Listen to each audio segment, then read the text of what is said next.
We're talking about the precarious situation in Israel with literal terrorist attacks going on, perpetrated upon Israelis with knives and other things. And this gal writes, she lives there. Life here is tenuous. You know the news, and it's much worse than reported. No one, nowhere is safe. Downtown is absolutely empty. Buses are too dangerous again. Even cars aren't safe. Never felt this tension before. In the war, we had sirens, warning, and the Iron Dome, but these stabbings are beyond the pale. The bus attack that killed 3 and wounded 17 was in my neighborhood. A young man who was coming to clean my windows went home instead of taking that bus. Thank goodness. It's horrible, and of course the church and Barack Obama are silent. I really understand because of the terror there. She says tourists are still coming, which is good, and actually they are safer than the locals, and etc. So that's kind of what's going on right now in Israel, and you don't hear much about it, and you certainly don't hear the truth. Gary Cobb, as I went out of that last segment, I said something about a crisis starting a one-world system. We were referring in our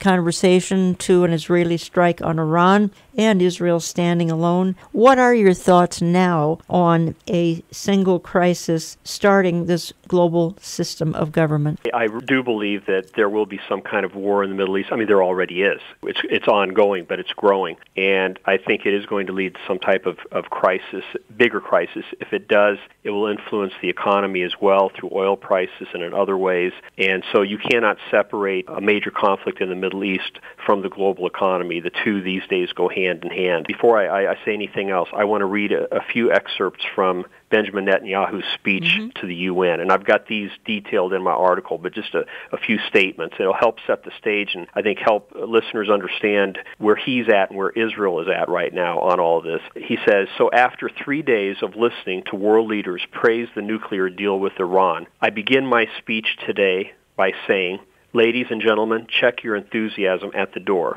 By fueling Iran's aggressions with billions of dollars in sanctions relief, it makes war more likely. Last week, he continues, Major General Salehi, the commander of Iran's army, proclaimed this, we will annihilate Israel for sure. Netanyahu continues, 70 years after the murder of 6 million Jews, Iran's rulers promised to destroy my country, murder my people. And the response from this body, the response from nearly every one of the governments represented here has been absolutely nothing. Utter silence, deafening silence. And then, of course, he paused for about 44 seconds. Then he continued, perhaps you can now understand why Israel is not joining you in celebrating this deal. If Iran's rulers were working to destroy your countries, perhaps you'd be less enthusiastic about the deal. If Iran's terror proxies were firing thousands of rockets at your cities, perhaps you'd be more measured in your praise. And if this deal were unleashing a nuclear arms race in your neighborhood, perhaps you'd be more reluctant to celebrate. And so he, tries to express before the UN General Assembly how Israel really has its back to the wall, and nobody's really coming to their aid. And now the best friend they've had over the years, the United States, has really turned its back on Israel. I mean, Obama, throws them a bone from time to time, but clearly, even during the war last year with Hamas, the things going on behind the scenes were strongly against Israel. So, all that to say this, if Israel is going to prevent Iran from developing a nuclear weapon, which it would ultimately use against Israel, then Israel's going to have to do that. It's not going to be Russia, which is now allied with Iran and Syria, and it's not going to be the United States, at least not under the current president.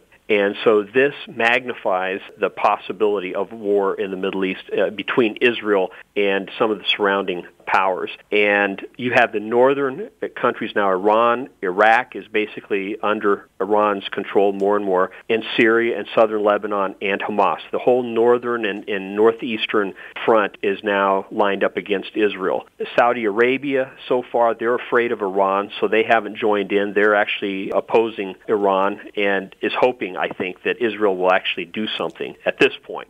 That could change. We know how it is with the Saudis. But we have a very complex situation, and I think by next year this time things will be far more tense even than they are right now. I wish it wasn't that way, but I don't see anything changing in the near term. And so again, when you combine that with potential threat to the economy and the climate change treaty that's going to be ratified in December, things are taking shape very quickly. Should there be some sort of a major conflict with Israel and its neighbors, we're told there's 150,000 or so Russian troops that are either in or on the way to Syria. Putin may have his eye on the oil find that has just been found in the Golan Heights.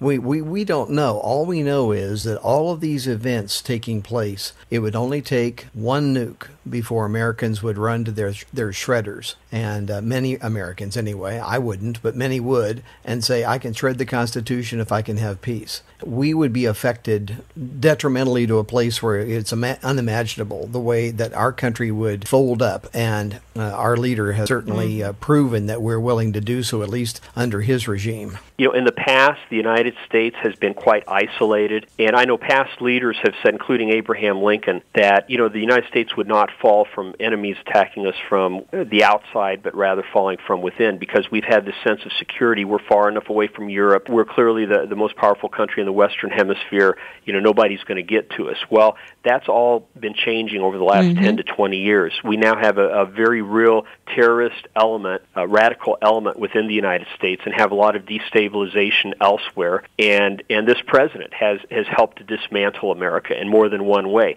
So we are a very unstable country going through rapid change, not for the better. And if something blows up in the Middle East, I can assure you there will be attacks here in the United States, if not from the outside, from within, because you've got the enemy within now. And it will affect Americans. And, you know, if we had another 9/11, except on a much bigger scale, and as we were talking about off the air, what if just one nuclear bomb fell? You know, and it wouldn't even have to be in America, anywhere in the world. I believe most Americans, as Eric said, would be ready to shred the Constitution and go along with the world government that says it can keep the peace and somewhat of our current lifestyle moving forward. And we're living in those kinds of times. And with television now, where you're viewing things live as they're happening around the world, that adds a whole different dimension as well that didn't exist in previous wars. When you see the Middle East, what's going on, and with ISIS and these other groups, and Russia now going in, flying sorties, and, you know, it's in real time.